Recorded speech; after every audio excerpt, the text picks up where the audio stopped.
श्रीराम नमस्कार. आज 8 मार्च 2026 श्रीमद भगवद्गीता व मनुष्य जीवन भाग 61.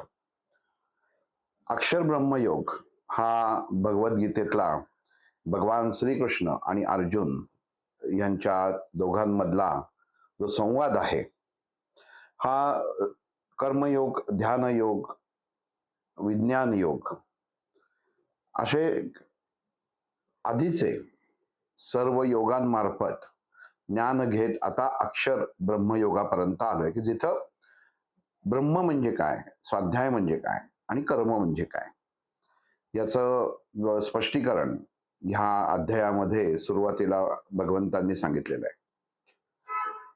एखादी गोष्ट जेव्हा आध्यात्मिक मार्गामध्ये मनुष्य सुरू करतो, अध्यात्म हा काही आत्ताचा विषय नाही, हा सुरुवातीपासून होताच आणि त्याचा अर्थ बऱ्याच जणांच्या दृष्टिकोनातनं देवाचं करणं किंवा स्तोत्र मंत्र वाचणं, मंदिरात जाणं ह्याला अध्यात्म म्हणतात. तर तसं अध्यात्म नाहीये.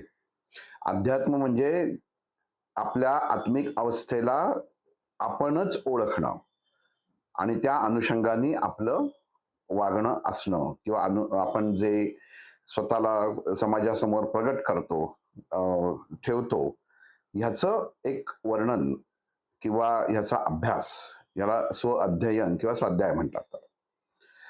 भगवंतांनी इथं जेव्हा अर्जुनाला सांगितलं की तू माझ्यामध्ये सामील होऊन जा, म्हणजे तुझ्या जीवनातली जे प्रश्न आहेत, संकट आहेत, ह्याच तुला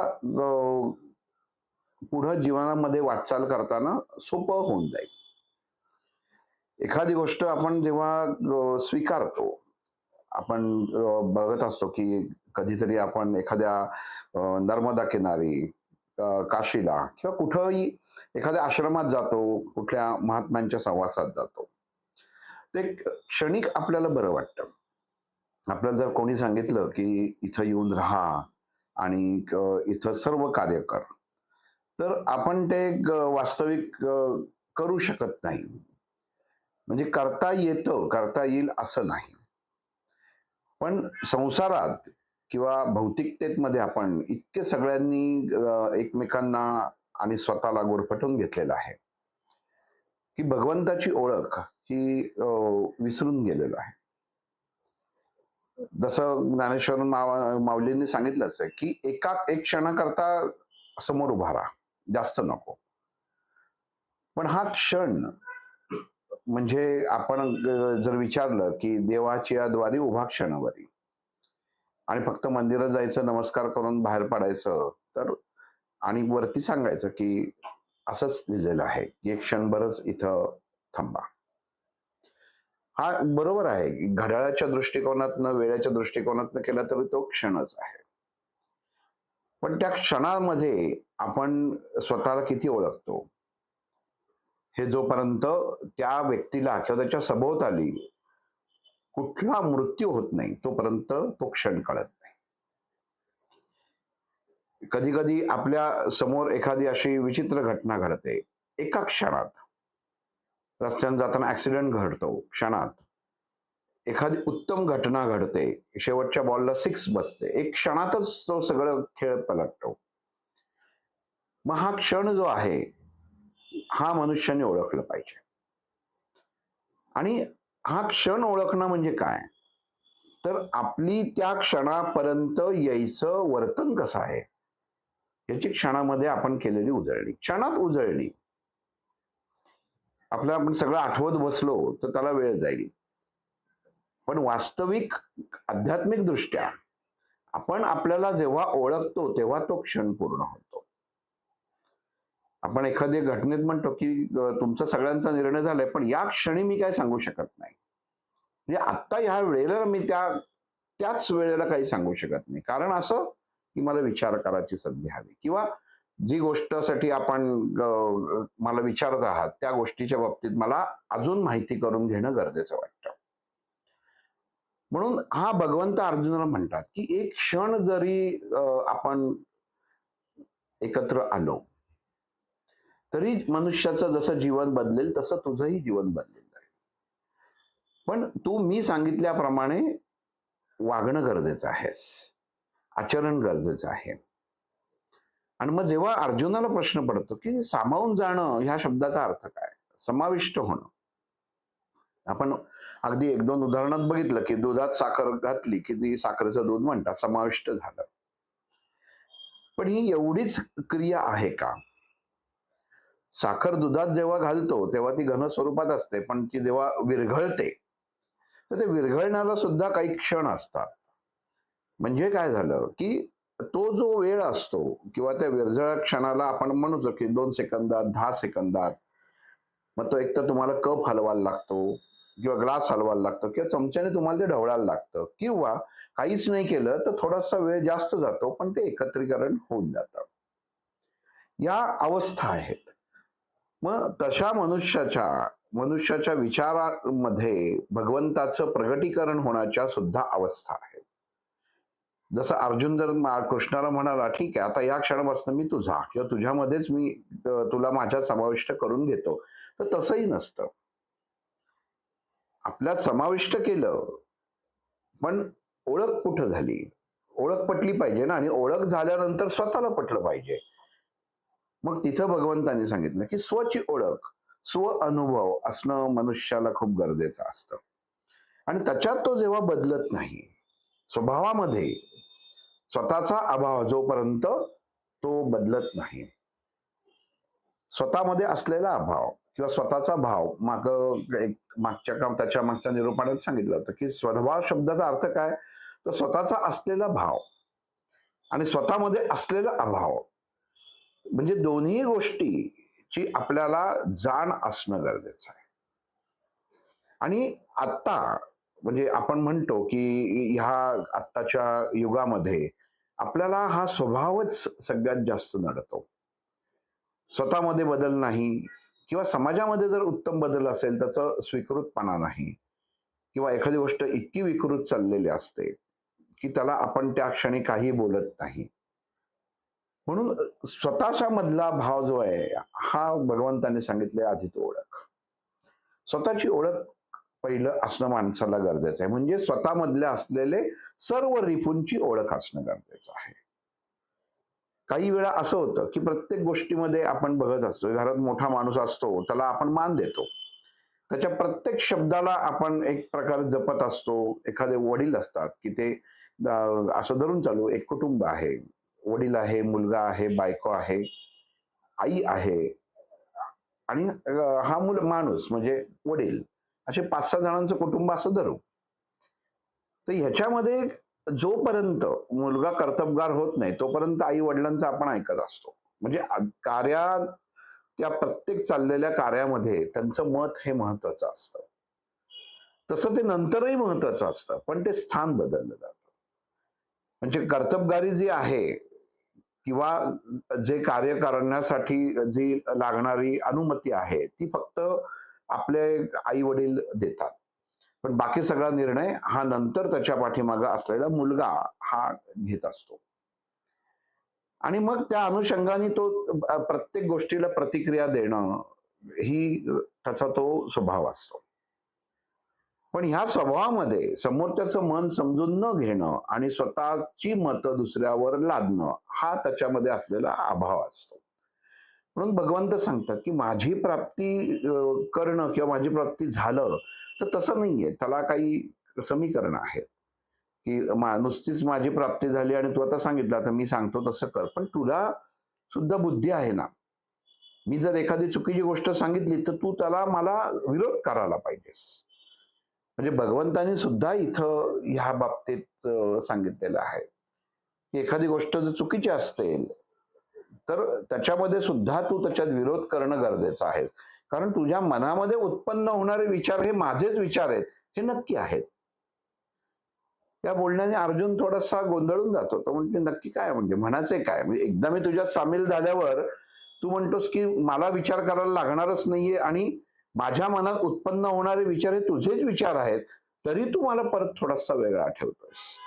तरी तू मला म्हणतोयस की तुझ्या मनात उत्पन्न झालेला एक माझ्यात, म्हणजे कृष्णाच्या परमात्म्याच्या मनात उत्पन्न झालेला एखादा विचार जर चुकीचा असेल तर तू मला सांगितलं पाहिजेस, असंही तू म्हणतोयस.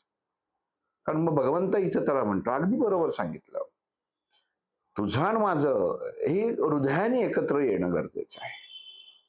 शरीर, विचार, आता ह्या रणांगणावर जर आता जर तू म्हणलास की मी तुझ्यामध्ये आता सामील आहे केशवा, तर हे तुला मला माहितीये, पण समाजाला कुठं माहितीये?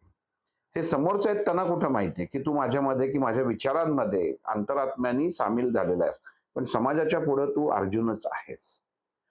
मग मनुष्याला जीवनामध्ये अशा दोन अवस्थेमध्ये प्रवास करायला लागतो. एक स्व अवस्था आणि एक जी असते ती भगवंताची अवस्था. म्हणजे त्याच्यात आपण स्वतःला मिळून मिसळून वागणं भगवंताच्या तत्वांशी.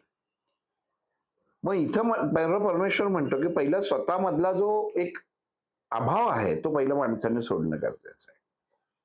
कारण आपण जेव्हा एखाद्या आश्रमात जातो तर बाहेर त्याचं प्रवेशद्वारापाशीच त्याचे नियम दिलेले असतात की हातपाय धुवून या, चप्पल घालून आतमध्ये येऊ नका, शांततेने राहा, मोठ्याने बोलू नका, झाडं फुलं पानं तोडू नका, जनावरांना छळू नका, गाईला काही इतर खायला देऊ नका. एक हा त्या आश्रमाचा नियम लिहिलेला असतो. पण जाणारी व्यक्ती हे ज्ञानी बरोबर अज्ञानी पण येणार आहे हे त्या आश्रम मधल्या माणसांना माहिती असतं, म्हणून नियम केले गेलेले असतात. म्हणजे कोणीही जाऊन तिथं काही चप्पल काढूनच जाणार, आपण हातपाय धुवूनच आत जाणार किंवा पानं फुलं तोडणार नाही, आपल्याला साधारण माहिती असतं, पण तरी लिहिलेले असतात नियम. त्याचं कारण असं की मनुष्य म्हटल्यानंतर चूक होणार आणि मोह हा भागच असा आहे की मनुष्य एखादं सुंदर फूल दिसलं किंवा एखादं गाईचं वासरू दिसलं सुंदर की आपण पटकन मोहून त्याला हात लावायला जातो.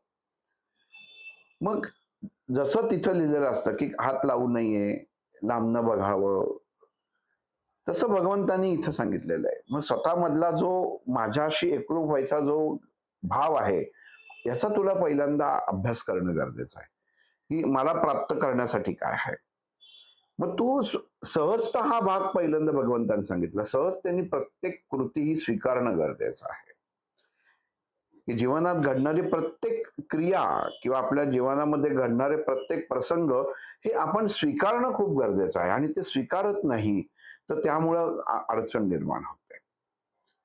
आणि हे प्रसंग असे असतात की आपल्या जीवनात कधीतरी एका क्षणाकरता आपल्या समोर येतात पण आपलं जीवन हलवून जातात. मग भगवंताने सांगितलं की त्याच्यावरती मनुष्याला पहिल्यांदा विचार करणं गरजेचं आहे. आपण हा विचार करत नाही. आता एक दोन उदाहरणं, काल शेगावला गेलो होतो तर एक दोन उदाहरणं सांगतो म्हणजे कशी गंमत असते कळेल. इतकं टेम्परेचर होतं म्हणजे मंदिरातनं बाहेर परत पार्किंग कडे जाताना ऊन इतकं डोक्यावर होतं आणि एक माणूस जो त्या अपंग माणूस होता, त्या सायकल जी अशा हाताने फिरवतात त्या सायकलवर बसून भीक मागत होता. डोकं पूर्ण गोटा होता. म्हणजे त्याच्या डोक्यावरती तो सूर्य चांगला चमकत होता. म्हणजे किती उन्हाची तीव्रता एक तर होतीच. आणि फक्त असा हात पुढे करून तो बसला होता, म्हणजे काही मागत नव्हता किंवा काही नाही. आणि मनामध्ये माझ्या एक असा प्रश्न, बाजूला बघा म्हणजे असं ती क्षण समोर आला. बाजार पूर्ण भरलेला, जे शेगावला गेलेत त्यांना माहिती असेल, तो शेगावच्या पार्किंग मधनं ज्या मंदिरात जातो तेव्हा खेळणी विकणारे, स्टिकर विकणारे, फळवाले, फुलवाले हे सगळे तिथं बसलेले असतात. आणि त्याच्या इथं की तो काहीतरी द्या असं करून तो हात काय पुढे करून होता. सूर्य तळपत होता. बाजूला त्याच्या शेजारीच एक अननसवाला उभा होता, त्याच्या मागच सरबतवाल्याची गाडी होती, उजव्या त्या दाणेवाला होता. हे सगळं होतं. म्हणजे माझ्या मनामध्ये एक विचार आला की ह्याच्या बाजूला सर्व आहे पण ह्याची ही अवस्था का अशी. आपल्याला फक्त इथनं तिथं जायचंय, एक 2 मिनिटाचं अंतर आपल्याला पार करायचं तर आपल्याला ऊन सहन होत नाही आणि हा अगदी एवढ्या उन्हामध्ये डोक्यावरती काही नाही, केस पण नाहीत की ज्यांनी आपण हे म्हणावं, शरीराने अपंग, काही बोलत नाही, नुसतं हात पुढं करतोय. एक मिनिट माझ्या मनामध्ये प्रश्न उत्पन्न झाला की महाराज ह्या माणसाला कशाचे भोग आहेत की, आणि हा इतका सहजतेने कसं काय भोगतोय. विचार करा की एवढं सगळं बाजूला असताना तो काही ते प्राप्त करू शकत नाही. रस्त्यावरती ज्या सिग्नलला खेळणी मुलं विकत असतात ती त्या तुटक्या खेळण्याशी विकत असतात, पण त्याला त्या नव्या खेळण्याचा अधिकार नसतो. कारण त्यांचे आई वडील थोडं जरी ते खेळणं केलं तरी हाक मारत, कारण त्यांनी त्यांना सांगितलेलं असतं हे विकलं तर आपलं पोट भरणार आहे. पण त्या छोट्या मुलाला किंवा त्या सिग्नलवरच्या मुलीला माहित नसतं की हे खेळण्याचे म्हणजे पैसा प्रकार त्या छोट्या मुलाला काय कळणार. पण घडत असंच असतं. आणि मग त्या माणसाला विचारलं की तुम्ही काही खाणार का, त्यामध्ये पाणी आणून देऊ का तुम्हाला, शेजारनं पाणी घेऊन देतो म्हटलं. आणि पाणी घेऊन देतो म्हटलं, होती माझ्याकडे एक बाटली. मग त्याला पाणी म्हटलं, हे पाणी घ्या म्हणून. त्याला तो काहीच बोलला नाही, हात त्याच्या पुढं समोरच होता. आणि मग तो शेजारचा जो सरबतवाला म्हणला, तो बाकी काही ते घेणार नाही, तो फक्त पैसेच घेणार. मग त्याला एक खिशामध्ये 10 रुपयाची नोट आली, ती त्याला दिली त्याच्यामध्ये. तेव्हा त्याचा हात हल्ला. आधी ते होण्यापूर्वी माझ्या मनामध्ये 100 प्रश्न निर्माण झालेले होते की हा एवढ्या उन्हामध्ये बसलेला आहे. आणि मग ते दिलं, पुढं आलो, आणि तो पलीकडचा जो माणूस होता, जो टोपी विकत होता, रुमाल होता, तो 10 रुपयाला रुमाल होता, पांढरा रुमाल. त्याच्यात म्हटलं त्याला रुमाल पण घेऊन द्यावा, पण डोक्यावर तरी ठेवेल. म्हणून त्या माणसाला म्हटलं की एक रुमाल द्यावं. त्या माणसाला म्हटलं, त्याचा तो माणूस बघा, त्याला डोक्यावर पाहिजे. तो रुमालवाला म्हटला, अहो ते काही देऊ नका, तो त्याला चालता पण येतं, सगळं येतं, तो गाडी घेऊन इथं बसतो आणि काहीच बोलत नाही आणि पैशाशिवाय काही घेत नाही. आता एक लक्षात घ्या, 1 मिनिटापूर्वी आपल्या मनातला भाव काय होता, आणि पुढच्या क्षणामध्ये मनात असं आलं, आपण उगाच त्याला पाण्याची बाटली दिली का, आपण उगाच त्याला 10 रुपये दिले का. 1 मिनिटापूर्वी ज्या महाराजांना आपण प्रश्न विचारला की काय महाराज, की ह्या माणसाची तुमच्या दारी अवस्था अशी का. भली संकट मनुष्याच्या जीवनात येतात आणि तुम्ही एका क्षणात धावून येतात, मग ह्याचं काय असे भोग आहेत की याला ही अवस्था भोगायला लागतेय, असं मनात प्रश्न यावा आणि दुसऱ्यांनी त्याचं उकल करावी आणि लक्षात यावं की नाही, मग याला इथं बसवलंय ते बरोबर आहे. कारण जोपर्यंत याच्या देहामध्ये तप्तता येत नाही, तापत नाही, तोपर्यंत त्यालाही काही त्या कर्माचं फळ नाही मिळत. म्हणजे हा दृष्टिकोन झाला. आणि या दृष्टिकोनातनं भगवद्गीता काय सांगते की प्रत्येक मनुष्याच्या जीवनामध्ये आपल्याला जसं काही वेळा वाटतं की खूप वाईट झालं या बाबतीत, ह्याच्या बाबतीत काय याची अवस्था आहे, आपण रस्त्यात बघत असतो, गर्दीत चालत असतो, पाय तापत असतं, डोक्यावर ऊन असतं, आणि कोणीतरी असा एक अपंग मनुष्य रस्त्यावर घासत येत असतो, आपल्याला त्याची कीव येते, काय हे एवढं तप्त ऊन, हा कसा काय बसतोय वगैरे. पण ही भगवंतांनी त्याला त्याच्या कर्माची कुठल्या तरी क्षणाची दिलेली शिक्षा असते, ही आपण स्वीकारायला हवं. हे भगवंत इथे अर्जुनाला सांगतायत की मनुष्याला त्याच्या जीवनामध्ये कर्माच्या अनुसरूनच पार्थ जी काय आहे ते जीवन त्याला प्राप्त होतं, कारण त्याचा कर्ता पण मीच आहे, त्याचा भोगच तसा आहे. आणि तो भोग जर तू कमी करायला गेलास तर तो भोग तुझ्या वाट्याला येणार आहे. हे अजूनच मोठं आश्चर्याची गोष्ट आहे की आपल्याला एखाद्याचं वाटतं की नाही त्याचं आपण घ्यावं आणि त्याला थोडीशी मदत करावी, तर तो भोग, त्या भोगाचा साक्षीदार किंवा त्या भोगाचा भोग तुम्हाला स्वीकारण्यासाठी ते जे कर्म निर्माण होतं, त्याचं जे काही फळ त्या माणसाला मिळतं, त्याच्यात तुमचाही वाटा येतो. आणि तुम्हाला माहित नसतं की तो मनुष्य कुठल्या अनुषंगाने काही काम करतोय किंवा तसं वागतोय ते. म्हणजे एखाद्या गोष्टीचा जेव्हा प्रसाद आपल्याला मिळतो, कुठंतरी जातो, तो एखादा लाडू मिळतो, आपण सगळे तो प्रसाद वाटून खातो. जर ते प्रसादीय फळ सगळ्यांना ते मिळत असेल आणि त्याचा जर फायदा सगळ्यांना होत असेल, तर हे ते तसंच फळ आहे की तुम्हाला ते सुद्धा स्वीकारावं लागतं. म्हणून भगवंत सांगितलेलं आहे की दुसऱ्याच्या कर्मभोगामध्ये मनुष्यानी ढवळाढवळ करू नये, सहजता ठेवावी. कारण तो अधिकार कोणाला दिलेला नाहीये. घट घट आपण म्हणतो ना की घटिका वेळ, बघा 24 तासाची वेळ आहे. कोणाला असं आहे का की अंबानी जास्त श्रीमंत आहे त्याला भगवंतांनी एक अर्धा तास जास्त वाढवून दिलेला आहे? तर नाही दिलेला. भगवंत सांगतात अर्जुनाला की मनुष्याला वेळ हा असतोच. आपण म्हणतो आता की मला वेळ नाही, मला 5 मिनिटं वेळ नाही, 10 मिनिटं वेळ नाही, मला साधनेला वेळ नाही. पण जे गणित आहे हे सगळं 24 तासामध्येच करायचं असतं. 24 तासापेक्षा 1 मिनिट सुद्धा तुम्हाला जास्त मिळत नाही. पण भगवंत सांगतात मनुष्य या वेळेच्या मागे जातो, मनाच्या मागे जात नाही. आज मोबाईल आपण म्हणतो घरी की जरा 1-2 मिनिटं मोबाईल बघतो आणि त्या 2 मिनिटाचे कधी 20 मिनिटं होतात कळत नाही. मग वेळ थांबलाय का त्याच्यासाठी? तर नाही. 11 वाजता मोबाईल घेतला हातात आणि सांगितलं 2 मिनिटात, म्हणजे त्याने 11:05 पर्यंत ठेवायला पाहिजे. तो 11:30 पर्यंत बघत असतो. म्हणजे वेळ पुढे जात असते, पण आपलं मन त्यातनं बाहेर पडत नसतं. मग भगवंतांनी सांगितलं की माणसाचा वैचारिकता ही बाहेर पडणं गरजेचे आहे. वेळ प्रत्येकालाच सारखा दिलेला आहे आणि तो कोणासाठी थांबणारा नाहीये. पण माझी प्राप्ती करण्यासाठी जो हे तुला श्वास दिलेले आहेत, प्रत्येक मनुष्याला जे श्वास दिलेले आहेत त्याच्यामध्ये माझी प्राप्ती करण्यासाठी तुझं मन स्थिर असणं गरजेचं आहे. वेळ आहे की नाही याच्याशी काहीही संबंध येत नाही. फक्त संकट आलं की आपण परमेश्वराला महाराजांना हाक मारतो, पण सुखाच्या वेळामध्ये तिथेही मारतो, पण तेवढी अर्थता नसते. मग भगवंतांनी इथं अर्जुनाला सांगितलं की मनानी जो मला स्वीकारतो ती स्वीकृतपणा आहे.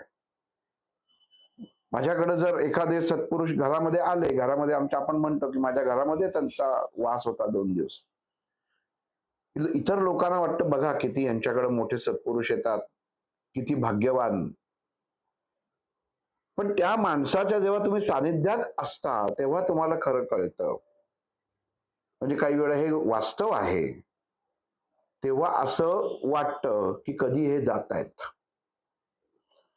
कारण त्यावेळेला घरामधलं वातावरण जरी चैतन्यमय असलं तरी आपल्याला जो वागायची जगायची सवय झालेली असते त्याच्यामधनं ह्या गोष्टी आपल्याला वेगळ्या वाटायला लागतात. आपण तेवढं त्याच्याशी सहजतेने एकरूप होऊ शकत नाही. म्हणून मग भगवंत सांगतात तू मी तुला दिसलो नाही किंवा तुला कळलो नाही तुझ्या बरोबर पहिल्यापासून होतो, त्याचं कारण ते हेच आहे. कारण तो दृष्टिकोन तसा झालाच नाही, तू सहजतेने मला स्वीकारलं नाहीस, कारणाशिवाय तू माझ्याकडे पाहिलं नाहीस. आपण एखाद्याला म्हणतो की अरे आज तुझी आठवण आली म्हणून फोन केला. तो म्हणतो हो का, बरं झालं, बरेच दिवस मी पण विचार करत होतो. 2 शब्द बोलतात, ठेवून देतो फोन. पण तसं भगवंताच्या बाबतीत नाही चालत. भगवंत म्हणतो तू माझ्यात स्वाधीन आहेस, पण माझ्यातलं तुझं स्वतःचं अस्तित्व शोधायचं आहे तुला आणि त्याप्रमाणे अनुकरण करायचं आहे. घरामध्ये देवपूजा करणारा मनुष्य स्वतःच हेकेखोरपणा सोडत नाही. मग त्यांनी ज्या दिवशी तो ठरवतो, साधारण बघा 55-60 वय झालं की मनुष्याला किती आपण साधारण 25 ते 40 वयामध्ये प्रत्येक एवढेच जण मनुष्य कष्ट केलेले असतात किंवा त्याला अशा इतक्या त्याच्या डोक्यामध्ये गोष्टी असतात की अमुक स्वीकारायचंय, अमुक करायचंय, ह्या गोष्टी मला भौतिक घ्यायच्या आहेत, ह्या सर्व गोष्टी होतात. पण जसं 60 वयानंतर पुढे आयुष्य जायला लागतं तसं एक गोष्टीचं कळतं की नाही मिळालं तरी काय हरकत नाही, सहजतेने मिळाले तर हवंय, हट्ट नसतो. पण 60 आणि 65 म्हणजे एक उदाहरण म्हणून सांगतोय की त्याच्यानंतर मनुष्य जेव्हा आयुष्य जगताना सुद्धा जर स्वतःच्या तत्वांवरतीच फक्त हेकटपणे जर जगत राहिला तर त्याला मग घरामध्ये अडचणी उत्पन्न झाल्याशिवाय राहत नाहीत. म्हणून जसं होतं पूर्वी काळी वानप्रस्थाश्रम, आपण आत्ताच धरून चालू की नर्मदेच्या काठी जाऊन राहा, अमुक ठिकाणी राहून जा, पण आपण सुटतच नाही. भगवंत आहे ना बरोबर, विचार नीट करा. भगवंताने अर्जुनाला काय सांगितलं, तू माझी प्राप्ती करशील, पण ह्याच्यातनं तो सुटला तर तुझी आणि माझी ओळख व्यवस्थित आपण एकमेकांशी संवाद साधू शकू. म्हणजे नुसती माझी प्राप्ती करून सुद्धा उपयोग होणार नाहीये. त्या प्राप्तीमध्ये स्वतःचं अस्तित्व सहजतेने तू जर स्वीकारलं आणि सोडून द्यायचं शिकलास तरच माझी प्राप्ती आहे, नाही तर माझी प्राप्तीच नाहीये. म्हणजे तिथं दुसरी डबल गोष्ट होते. म्हणजे एखादा स्वामींचा शिष्य असतो, तो दुसऱ्यांचा गुरु असतो. तो म्हणतो स्वामींनी सांगितलं असं असं करा, म्हणून तो करतो. समोर जे बसलेले असतात ते सांगतात की त्यांनी सांगितलं, त्यांचा आदेश आहे की तुम्ही असं करा, की तुम्ही हे द्या. आपण त्याप्रमाणे अनुकरण करतो, त्याप्रमाणे आपलं वागणं बदलतो. पण किती? ह्याला सुद्धा मर्यादा आहेत. आणि मग एखादं त्याच्यापेक्षा भारी कुठेतरी दिसतात, अजून येतात, यांच्याकडे तर त्यांना साक्षात्कार दिसतात, यांच्या अंगातच येतात की हा मनुष्य उठून तिकडे जातो. त्यांना पाठिंबा द्यायला लागतो किंवा त्यांच्या बरोबर जातो. मग भगवंत इथे अर्जुन तसंच सांगतोय की स्वरूप आणि रूपामध्ये तू मला जर पाहायचा प्रयत्न केलास, मला मनुष्य रूपामध्ये पाहायचा प्रयत्न करतो, विचारांमध्ये कधीच पाहत नाही. माझं महाराज असो, गुरु असो, स्वामी असो, अजून कोणी असो, ते माझ्या बाबतीत जे करतील ते योग्य करतील ही खात्री जर आपल्याला असेल ना, तर आपल्याला कोणाकडनं कन्फर्मेशन लागत नाही. खरंच आहे का रे, तुला वाटतं का मी अक्कलकोटला गेल्यानंतर असं होईल? तो काय सांगणार आहे? तो त्याचा अनुभव सांगेल. मी गेलो होतो, मला फायदा झाला. दुसरा म्हणतो मी एवढ्या वर्ष जातोय, अजून मुलीचं लग्न ठरत नाहीये. तिसरा अजूनच सांगतो, आम्ही तिथं गेलो होतो, पण त्यांच्या तिथं अजून एक महाराज आहेत, तिथं गेलं ना तर काम होतं. याला भगवंतांनी भरकट मनाचा अभाव म्हणजे स्वतःचा अभाव म्हणजे मला ओळखण्याचा अभाव असं सांगितलेलं आहे. मनुष्य आपल्या कर्मात झाकून बघतच नाही, स्वीकारत नाही. भगवंत सांगतोय तू स्वीकार आधी ना, तुझं जीवन काय आहे हे तू स्वीकार. मी ही आत्ता आलेली क्षणिक अवस्था सुद्धा मला ही उपभोगाला या भगवंतामुळे मिळते, ह्याचा तू स्वीकार कर.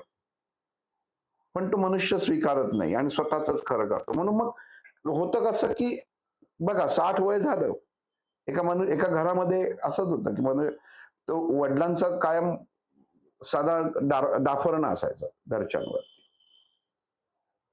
आणि त्याच्या लक्षात येतं एक वेळेला की आता माझं वय होत चाललेलं आहे.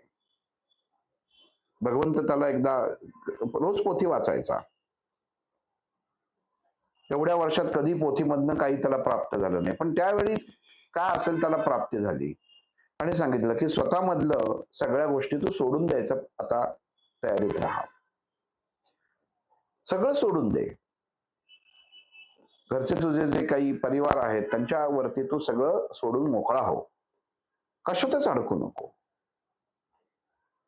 दुसऱ्या दिवशी त्याची मुलगी येते आणि सांगते त्याला की मला असा असा अमुक अमुक एक कोर्स करायचा आहे. तो म्हणतो ठीक आहे, आणि गाडी त्याच्यासाठी मला गाडी घ्यायला लागणार आहे. तो म्हणतो ठीक आहे, तू असं कर, तू नोकरी कर आणि गाडी घे. ती बरं म्हणते, वडिलांकडे बघते आणि जाते. मग मुलगा येतो. मुलगा म्हणतो की माझं जरा एक क्रेडिट कार्डचा हप्ता थकलाय, तर तुम्ही जर दिलात तर बरं होईल. मागच्या वेळी पैसे मी घरातल्यासाठीच खर्च केले होते, म्हणूनच वापरले होते. म्हणतो ठीक आहे, तू थोडंसं काम जास्त कर आणि त्याचे पैसे भर. बायको येते. बायको म्हणते की मला बऱ्याच दिवसात माहेरी गेलेली नाहीये, तुम्ही सोडत नाही, तर एकदा आता मी बघू काय. तर ती नवऱ्याला घाबरत घाबरतच विचारते जाऊ का माहेरी म्हणून. तर म्हणतो हो जा की. मग ती म्हणते 15-20 दिवस जाऊ का. तो म्हणतो हो जा की. पण तिघांनाही नंतर आश्चर्य वाटतं. तिघही आई येते त्या माणसाची आणि म्हणते अरे मलाही जरा तीर्थयात्रा करावीशी वाटतेय, तर काय मग आमचा सगळा सिनियर सिटीजनचा ग्रुप चाललाय, जाऊ का. तो म्हणतो हो जा ना, काहीच हरकत नाही. आणि ते हे सगळ्यांशी बोलतात आणि घराबाहेर पडतात आणि सगळे घरातले मधल्यांना आश्चर्य वाटायला लागतं. मुलीला अपेक्षा असते की जेव्हा मी तिला गाडी चालवून सांगितलं, वडील म्हणते तुला कशासाठी पाहिजे, घरात आहे ना, कमवती काही नाहीस. म्हणजे हे जे तिला दरवेळी ऐकवायचंय 100 गोष्टी, ते आज काहीच ऐकवलं नाही. सहज म्हणले हो घे, पण तुझ्या खर्चाने किंवा तू कमावून घे. मुलाला तसंच म्हणले. दरवेळी ओरडायचे, क्रेडिट कार्डवर कशाला करतोस, अमुक कशाला करतोस, हे कसं करायचं, म्हणजे 100 गोष्टी अपशब्द वापरायचे. पण आज काहीच बोललं नाही. मुलालाही चुकल्यासारखं वाटतं की आज वडील काहीच बोलले नाही. बायकोलाही असं वाटतं की एवढ्या वर्ष झालं, आज 60 वर्षाचा माणूस झाला, एवढ्या वर्ष मला कधी माहेरी जा म्हटलं तर हा कधी सहज न म्हणणार, आज सहज जा म्हणाला.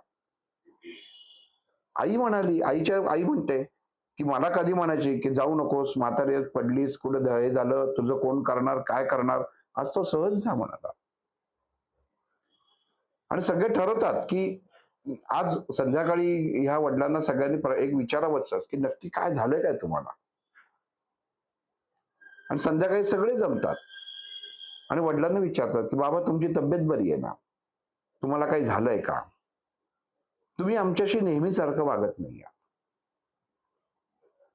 म्हणजे दरवेळी सुसडीपणे वागणारा बाप, 10 शब्द ऐकवणारा बाप, आज जर सरळ वागला तर त्यांना तो उलटा काहीतरी वागतोय, विचित्र काहीतरी वागतोय असं वाटायला लागतं की काहीतरी झालंय का तुम्हाला. मग वडील म्हणतात की नाही, की मी आजपासून असं ठरवलंय की मी संसारातलं मन काढून घ्यायचं आहे, संसारातच, पण संसारातलं मन काढून घ्यायचं प्रत्येकाची. भगवंत इथं अर्जुनाला तेच सांगतो. कर्म हे होणारच आहे. मुलगी गाडी ही घेणारच आहे, तिच्या मनातच आहे. क्रेडिट कार्डचे पैसे मुलाला हे फेडायला लागणार आहे आणि त्याला तो खर्च करतो, हे तसं कर्मातच लिहिलेलं आहे.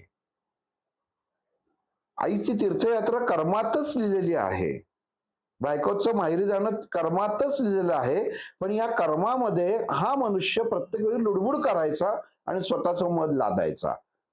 नीट लक्ष घ्या, दुसऱ्याच्या कर्मामध्ये मनुष्य आपण लुडबुड करत असतो. मग भगवंत अर्जुन सांगतात, दुसरा जो कर्म करतोय त्याच्यात तू लुडबुड करू नको, त्याला त्याचं करू दे, तू त्याच्यातनं मोकळा हो, तू त्याच्यातनं सहजता स्वीकार करू दे. मुलाला शिकायचंय शिकू दे, मुलाला अमुक गोष्ट घ्यायची घेऊ दे. जोपर्यंत त्या कर्माच्या अनुसरून त्याला त्याचा फटका बसत नाही किंवा त्याला ती योग्य गोष्ट कळत नाही, तोपर्यंत त्याच्या जीवनातनं ते कर्म जात नाही.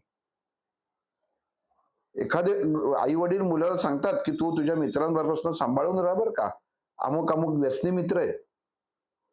आणि बरोबर तो मुलगा जास्तच त्या मित्रांच्या नादी लागतो आणि प्रत्येक वेळी आई वडिलांना फोन करून सांगतो, मी त्यांच्याबरोबर गेलो होतो पण मी काही केलं नाही बरं का काय. कारण त्याला माहिती असतं की आपले आई वडील कशाच्या बाबतीत चिंता करतात ते. पण जेव्हा आपण सांगतो की नाही ठीक आहे, आपण आपल्या मुलावर उत्तम संस्कार केलेले आहेत, जाऊ दे, आणि मुलगा किंवा मुलगी ते बिघडली तर ते तिच्या कर्माला जबाबदार आहे. हा खूप महत्वाचा याच्यामध्ये या योगामधला भाग आहे. आपण प्रत्येक कर्मामध्ये आपण लुडबुड करत असतो.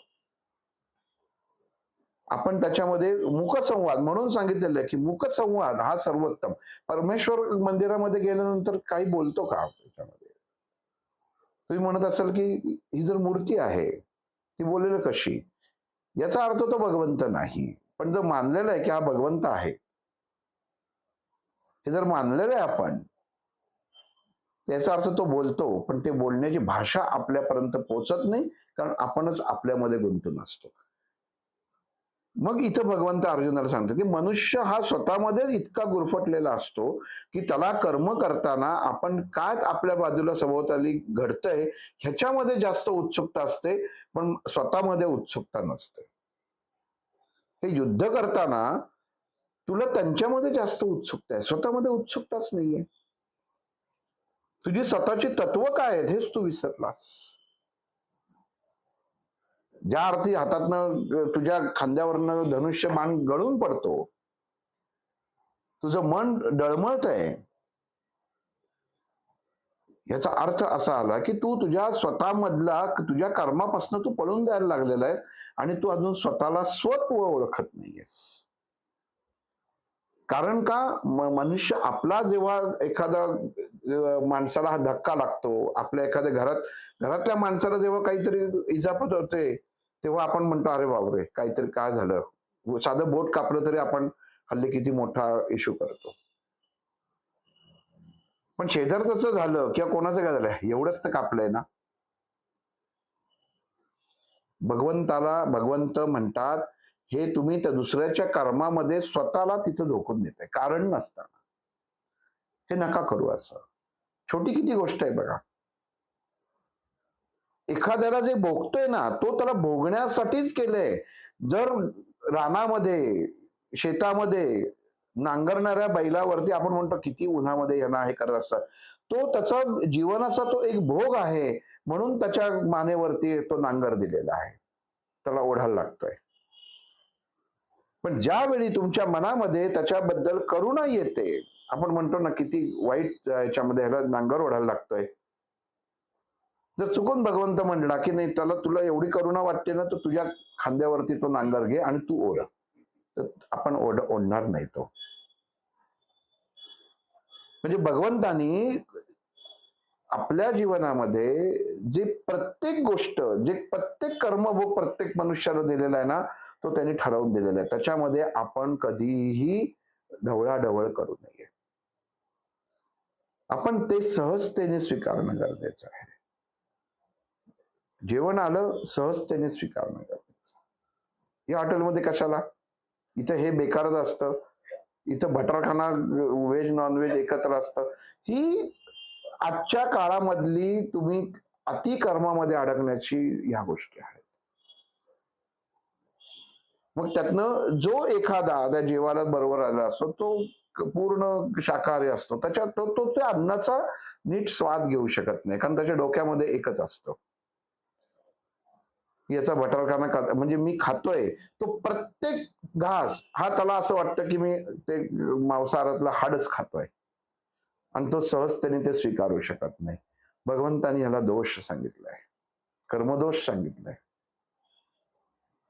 आपल्यात सहजता हवी, त्याची बुद्धी आहे त्याला.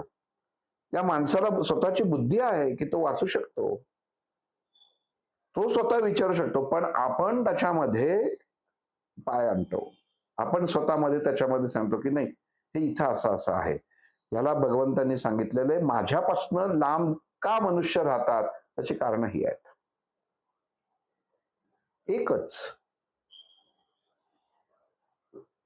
गुरुच्याकडं आपल्याला गुरुचे चरण किंवा आपण जी साधना करतो किंवा भगवंताच्या मार्गावर चाललो तेच प्राप्ती. म्हणजे थोडक्यात मारुतीचं जसं आहे. नजर वर आहे का? नाही. नजर फक्त चरणांपाशीच आहे रामांच्या. ते चरण हल्ले की हा हलणार. तोपर्यंत असाच खाली वाकून.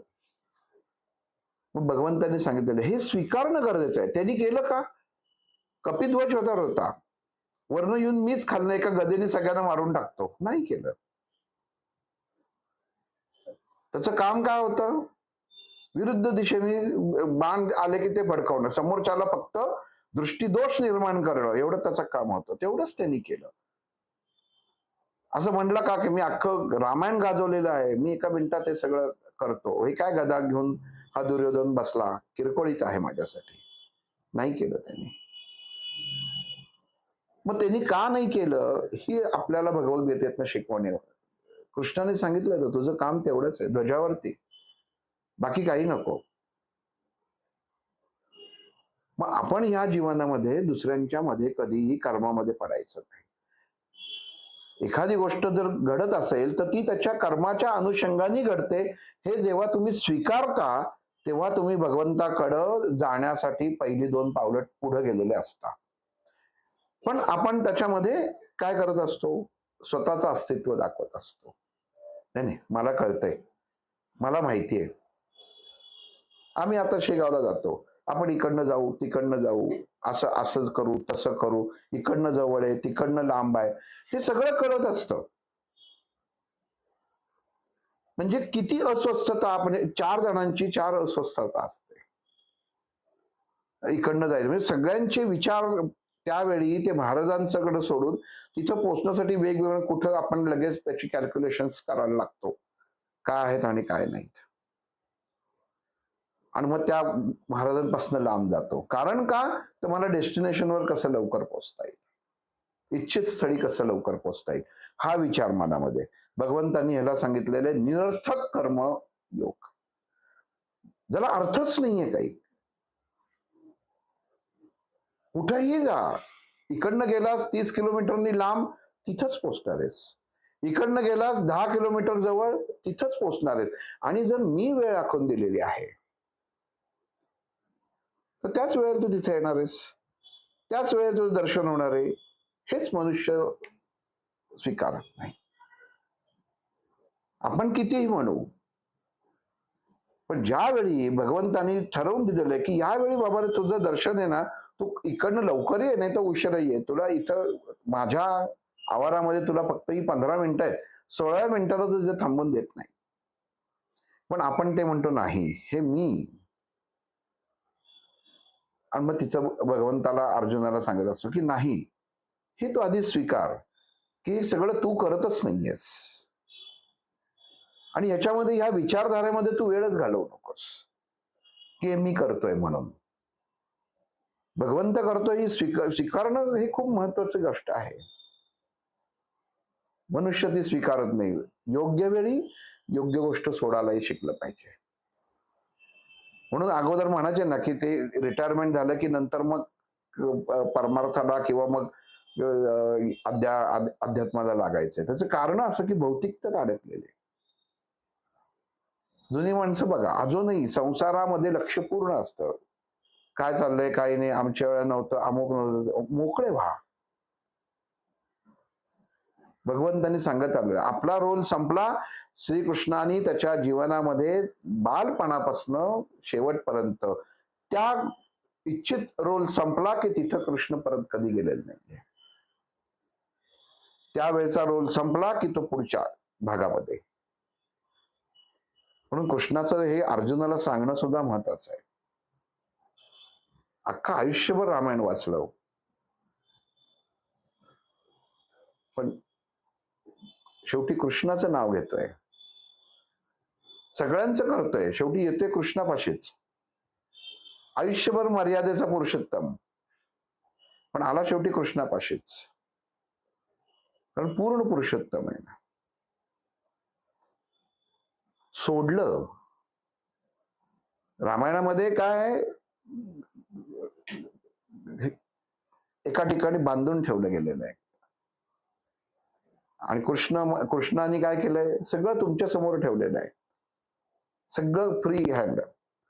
फक्त तुम्हाला जर माझ्या प्राप्ती हवी असेल तर ह्या गोष्टी मी सांगतो तसं करा, सोडा म्हणून सांगितलेलं नाही. त्यांनी अर्जुनाला सांगितलं नाही तू ह्या गोष्टी सोडून दे, सहज त्यांनी स्वीकार असं सांगितलेलं आहे.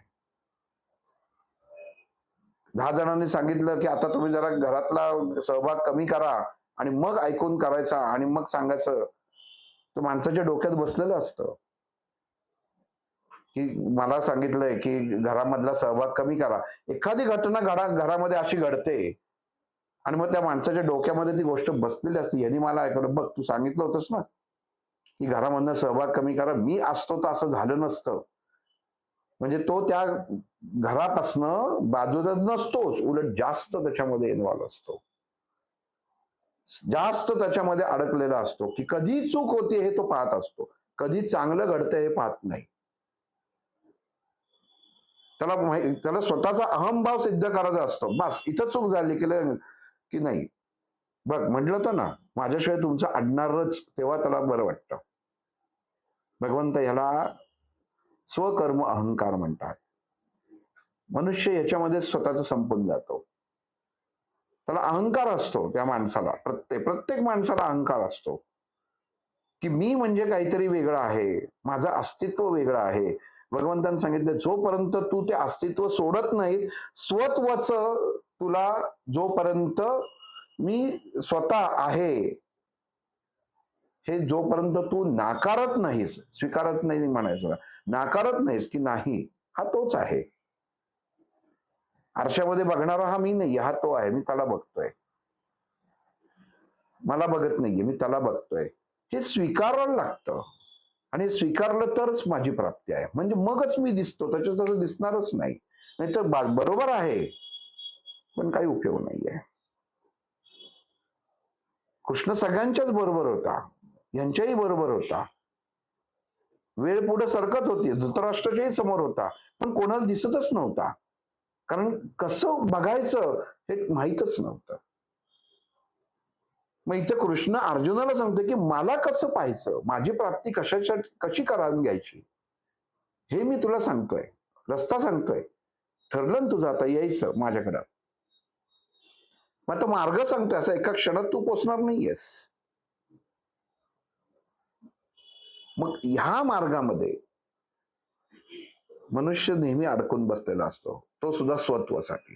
हे फक्त माझं आहे, हे फक्त मी केलंय, हे घर माझं आहे, हा पैसा माझा आहे, मीच उभं केलंय, तो बोलणारा काय, ते बोलणार. हे विचारांनी सुद्धा तुम्ही तुमचा कर्मभोग उत्पन्न करता. म्हणजे किती आपल्याला सर्वसाधारण मनुष्याला बदलायला पाहिजे, सहजता इतकी हवी. म्हणून त्यांनी सांगितलं, कधीही ज्ञानेश्वरांचं जीवन बघा, कधीही कोणाच्या मध्ये गेलेले नाहीत. स्वतःचं जीवन जगत राहिले. फक्त जे काही त्यांच्या जीवनामध्ये घडत गेलं वाईट गोष्टी, त्या त्या एक एक प्रत्येक गोष्टींचं ते तोंड देत राहिले. स्वतःहून कोणाची कुठेही त्याच्यामध्ये कोणाच्या मध्ये लिहिलेलंच आहे त्याने ना, खळांची व्यंकटी सांडो त्या सत्कर्मी रती वाढो. इतकी त्याच्यामध्ये त्यांनी स्वीकृत अवस्था म्हणतात याला, स्वीकारलेली अवस्था. तेवढं नामदेव व्हायला लागतं की कृष्ण पांडुरंगाला सुद्धा पहिल्याच फेरीमध्ये त्याला दर्शन द्यायला लागतं.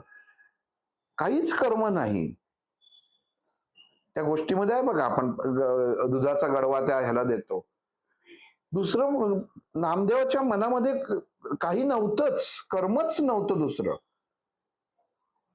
आणि मग कर्म नव्हतं तेव्हा विचारच नव्हता कुठला की भगवंतासाठीच केलेलं आहे, एवढंच कर्माचं त्याच्यात होतं. तेव्हा त्या पांडुरंगाला कळलं की हा कुठल्या इतर कर्म निर्माणच करत नाहीये, आता मला ह्याच्यासाठी बाहेर येणं गरजेचंच आहे. आणि तो परमेश्वराला येऊन ते दूध प्यायला. आपल्यासारखी याच्यामध्ये का कोण येतोय का, कोण जातोय का, कोण बघतोय का, या गोष्टींमध्ये मनुष्य अडवतो. तिथं नामदेव महाराजांनी फक्त एकरूपता झाली ती भगवंताबरोबर. ये रे बाबा, तुझ्यामुळे मला दोष लागलाय. वाईट वाटत नाहीये, वाईट याचं वाटतं आहे की मी काही न करून मार खाल्लेला आहे, आणि तू आहेस की नाही आज आता मला हे पाहायचं आहे, तू मला तेवढं फक्त हे कर. ह्याच्या व्यतिरिक्त कुठला विचारच नाही मनामध्ये. ह्याला एकरूपता म्हणतात. ही एकरूपता झाली. तुकाराम महाराजांच्या जेव्हा ह्या बुडवल्या, गाथा बुडवली, शांतपणे घरामध्ये पांडुरंगांचं नाव घेत होता. जसं बुडवली की लगेच वर आल्या नाहीत त्या, दुसऱ्या दिवशी आल्या. वेळ गेला. भगवंत सुद्धा परीक्षा पाहतो, एकरूपता सुद्धा आहे, पण परीक्षा ही पाहतोच. जसं आहे तसंच देतो. हे आपण फक्त काही वाचण्यासाठी नसतं, काय घ्यायचंय. भगवंतांनी आणि आपल्या इतिहासाने, आपल्या शास्त्रांनी तुम्हाला आपल्या समोर मांडलेली गणित एवढ्यासाठी आहेत की आपल्याला कशा पद्धतीने आपलं जीवन जगायचंय. लगेच गेले नाही तुकाराम महाराज तिथं. त्यांना खात्री होती, पांडुरंग ज्याच्यासाठी मी हा अट्टहास केला, ज्याच्यासाठी लिहिलंय, ज्याचं काव्य लिहिलं आहे, ते जर त्याला वाटत असेल की हे मी व्यवस्थित केलेलं नाहीये आणि माझं कुठंतरी चुकलंय, आणि त्यांनी जर हे बुडवलं असेल आणि जे बुडवणाऱ्यांना जर त्याचा आनंद मिळत असेल, तर पांडुरंगा त्यांना तो आनंदही मिळू दे. आणि माझी क्षमस्व चूक झाली की मी तुझ्या बाबतीत चांगलं लिहू शकलो नाही. किती अर्थता असेल. दुसऱ्या दिवशी आल्या जेव्हा वर, त्या दिवशी नाही आल्या, दुसऱ्या दिवशी आल्या, तेव्हा लोकांना कळलं परमेश्वराचं दर्शन. म्हणजे ही उदाहरणं काय सांगतायत की तुम्हाला एका क्षणामध्ये जर पाहिजे असेल की नाही आता मी एक असं सगळं सोडलं, आता माझं सगळं व्हायला पाहिजे, जमणार नाही. ज्या अनुषंगाने ज्या प्रकारे कर्म घडतंय त्या प्रकारेच भगवंत फळ देतो, आणि त्याच्यामध्ये कोणीही मध्ये जाऊ नये, कधी जायचं नाही. म्हणजे कालचं अजून एक उदाहरण सांगतो. काल 2 अशा घटना घडल्या की त्या मनाला चटका देऊन आणि मनाला विचार करून, म्हणजे खरंच काय आहे हा भगवंताचा खेळ, विचार करण्याला लावला. अजून एक जण ओळखीचे आहेत. सकाळी सकाळी शेगावला फोन आला की त्यांची पत्नी जी अतिशय साधना करणारी, उत्तम हिलर होती, कित्येक लोकांना मदत करणारी, कुठेही काही नाही, शुद्ध आचरण, शुद्ध व्यवहार, असं सगळं. सकाळी उठते काय, चहा प्यायला, चहा करायला उभी राहते काय, आणि उभी असते, नवरा ही का आली बाहेर नाही म्हणून चहाच्या इथं तशीच उभी गेलेली असते.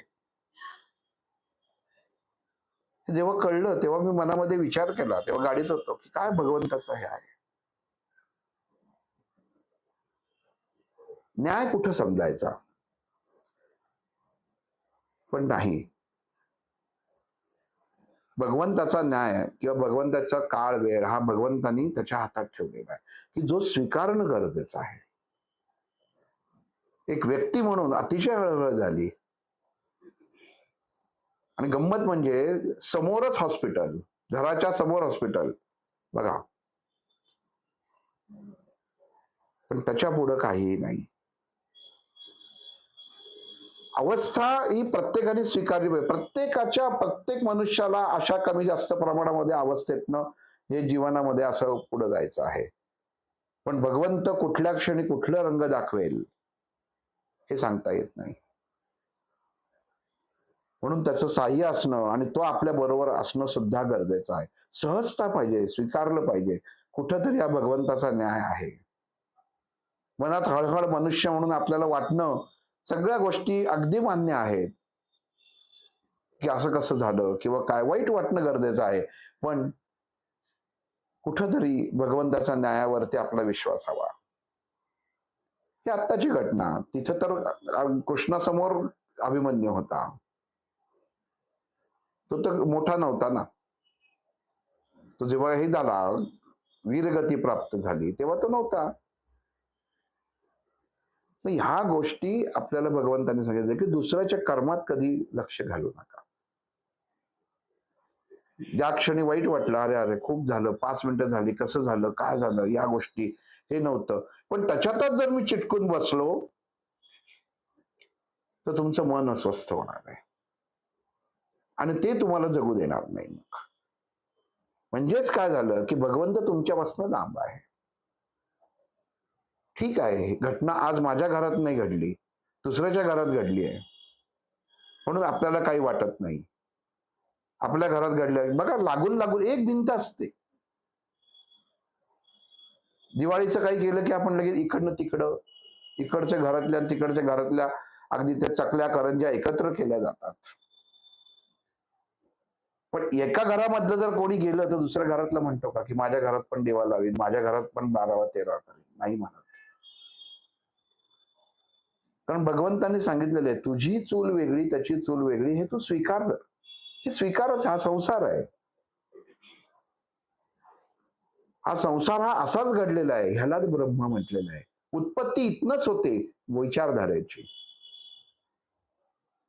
घडणारी प्रत्येक गोष्ट ही उत्तम आहे हे तेव्हाच कळतं. माझ्या काल मनामध्ये आहे, जेव्हा मी ऐकलं आणि त्या माणसाचंही बघितलं आणि जेव्हा गाडीतनं मनामध्ये विचार केला, की भगवंतांनी वेड्या माणसांना किती उपकार केलेत, वेड देऊन.